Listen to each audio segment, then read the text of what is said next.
entra en la habitación y encuentra el cadáver de Gloria en el suelo. Había sido atacada, tenía síntomas de asfixia. Crónica Negra, los sucesos que estremecieron Mallorca. En abril de 1985 se vivió en Mallorca una historia que bien podría ser el Romeo y la Julieta balear, aunque nada más lejos de la realidad. Javier Jiménez, ¿cómo estás? Hola Alba, ¿cómo estás? Hoy hablamos de una historia que parecía muy bonita y que era totalmente dramática, todo lo contrario. Sí, esto ocurre a veces. Hubo un giro importante en este caso. En realidad había montado una historia el acusado que parecía muy romántica, un trasfondo muy bonito, cuando ocurría todo lo contrario. Y además fue un caso que puso una gran investigación policial para intentar recomponer un puzzle que era muy complicado. Vamos a presentar primero a nuestros protagonistas. Vámonos con Gloria y Jen. Bueno, Gloria era una peluquera muy querida en Palma. Ella tenía la peluquería en el Camí Vell de Bunyola. Una chica de 40 años, una mujer de 40 años. Era muy querida. Yo recuerdo las crónicas de la época que todos incidían en que era muy buena mujer, muy bondadosa, siempre ayudaba a todos, era cero conflictiva. Bueno, una mujer extraordinaria, ¿no? Él era un turista francés que la había conocido años atrás, cuando eran jóvenes, en San Telmo, porque la familia de ella tenía una casa, un chalet en San Telmo, junto al mar.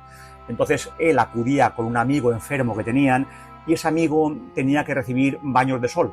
Entonces, en una ocasión le pidió un permiso para que pudiera tomar el sol en la terraza del chalet de los padres de Gloria, ¿no? Estamos en el verano de 1982, ¿no? Jen va con su amigo que tiene esta enfermedad, Gloria con sus padres. El francés Jen parece un chico muy agradable, muy educado, pidió la autorización para la terraza de una forma muy correcta y bueno, se ganó a esta familia realmente. Gloria era una mujer encantadora, no puso tampoco ningún reparo y bueno, estuvo pues un par de semanas acudiendo al amigo, luego finalmente el amigo se marchó a su país, más recuperado por los baños de sol y Jen en ese momento ya empezó a tener una relación quizá un poco obsesiva con Gloria, ¿no? Gloria veraneaba con sus padres en su chalet de San Telmo, pero también con su propia familia. Sí, ella estaba casada, tenía su familia, 3 niñas, una familia estupenda y bueno, con Jen pues tenía una relación muy sana, muy normal, ¿no?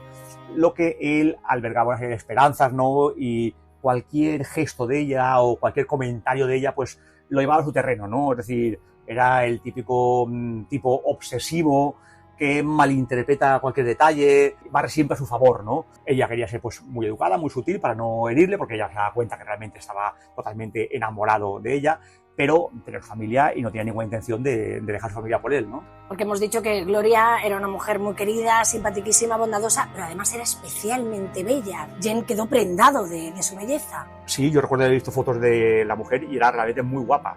Era como una artista de Hollywood, era guapísima.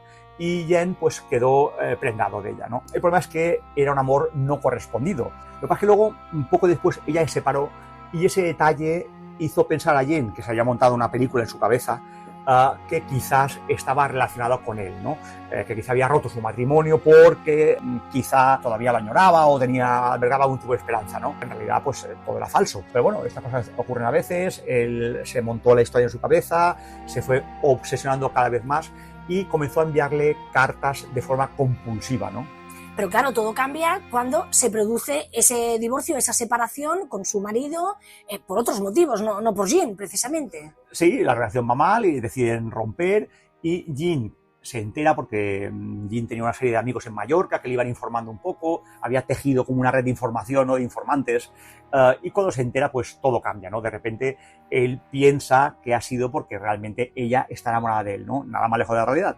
Entonces, bueno, empieza pues poco a poco a enloquecer, se monta una película en su cabeza tremenda y sobre todo le envía de forma compulsiva cartas románticas y amorosas, ¿no? Ella al principio, pues bueno, le intenta contestar que... Bueno, educada, sí, ¿no? que no hay nada y que, oye, que no tan amigos como siempre, pero que no roto por ti.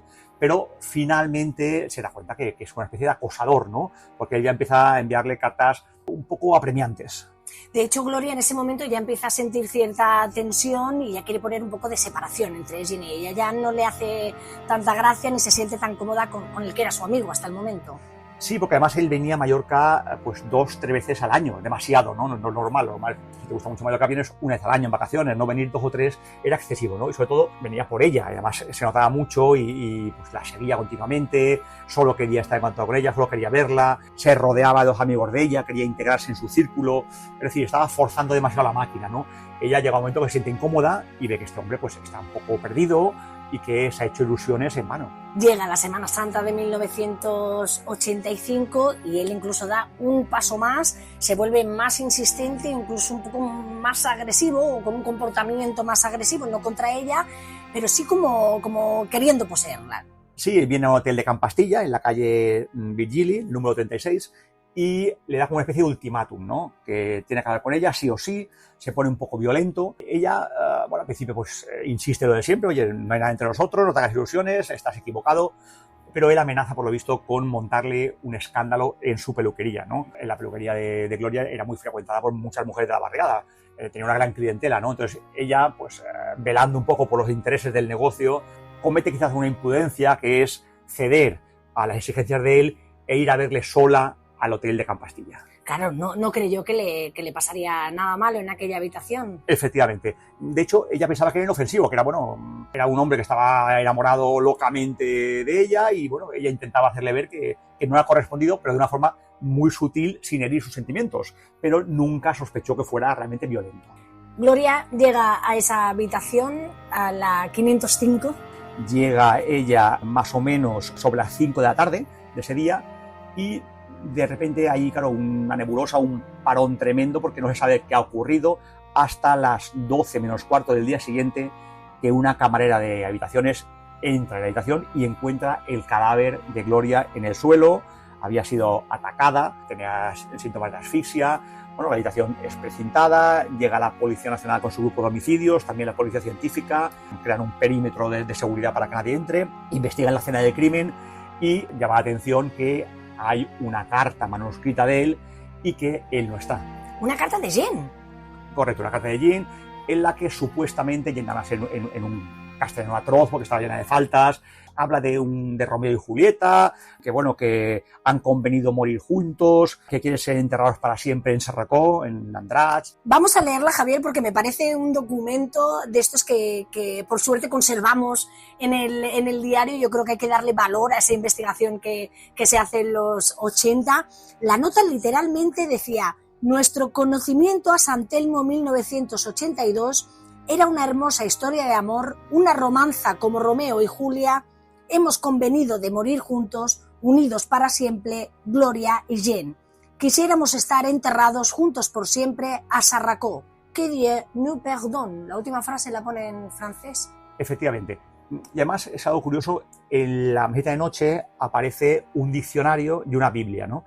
Y además se ve que tenía anotaciones, que había estado leyendo por la noche. El diccionario se supone que es por el tema de castellano, para hacer la carta. Y la Biblia, pues los investigadores presuponen que, bueno, una vez cometido el crimen, pues intentó expiar sus pecados, ¿no? Pues leyendo la Biblia, ¿no? Pero claro, aquella escena no cuadra en absoluto con lo que ha ocurrido, ¿no? Si pactan un suicidio, lo normal es aparecer juntos los dos, no que él desaparezca, ¿no?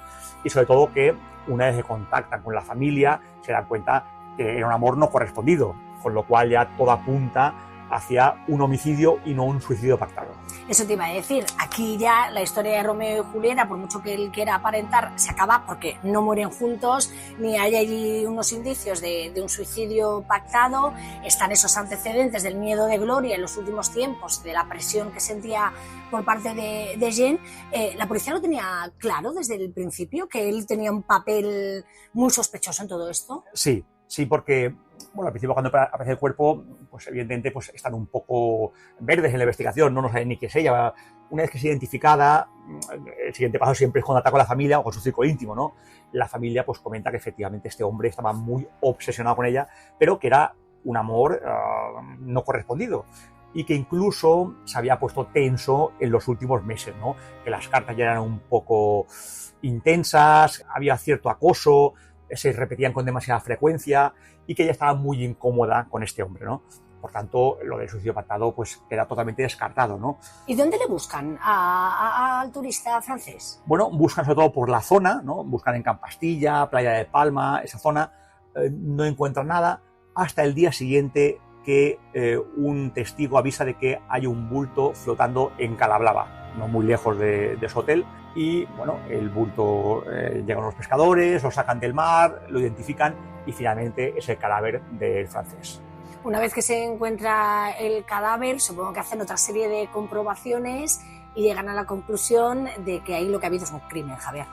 Sí, se cae por completo la hipótesis del suicidio pactado, que casi nunca lo es. Eso, se ha usado mucho del tema de suicidios pactados, pero realmente ha habido muy pocos en Mallorca. La mayoría son crímenes encubiertos, ¿no? Y en este caso, pues parece muy claro, ¿no? Él tenía una serie de lesiones, se ve que hubo lucha, la habitación estaba desordenada, no había ninguna carta de ella, tampoco es decir, todo el protagonismo era de él, la asfixia parecía muy evidente que no había sido no consentida. Es decir, había una serie de indicios que apuntaban totalmente a un crimen, ¿no? A un asesinato. ¿Por qué la mató, Javier? Bueno, la reconstrucción policial y la conclusión fue que él, ese día, esa tarde en el hotel de Campastilla, en la calle Virgilio, se la jugó toda una carta y le dijo que estaba previamente enamorado y que empezaran juntos una vida, ya que ella estaba separada, y que ella no accedió. Entonces, esto ha ocurrido, desgraciadamente, pues muy a menudo. En otros casos, lo tomó muy mal. Creen que la retuvo un tiempo en el hotel para que ella lo pensara, porque había un dato curioso que la autopsia decía que el crimen había ocurrido más o menos en la medianoche. Pero claro, ella llega por la tarde, sobre las 5, ¿no? Claro, debieron estar horas discutiendo, hablando, o quizá la dejó encerrada allí. Efectivamente, esto nunca lo sabremos porque los dos murieron, pero lo que está claro es que él durante mucho tiempo intentó convencerla, ¿no? Cuando ya vio que era un caso perdido y era la medianoche, imagino que ya ella ya forzó irse de la habitación, fue cuando se abalanzó sobre ella y la asfixió y la mató. Oye, me queda una curiosidad. ¿No debe existir todavía esa habitación 505 del hotel de Campastilla? Yo creo que ese hotel lo tiraron. Sí, creo que ya no existe.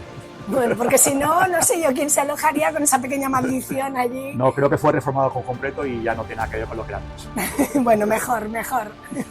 Muchísimas gracias, Un Javier. placer, Alba, muchas gracias.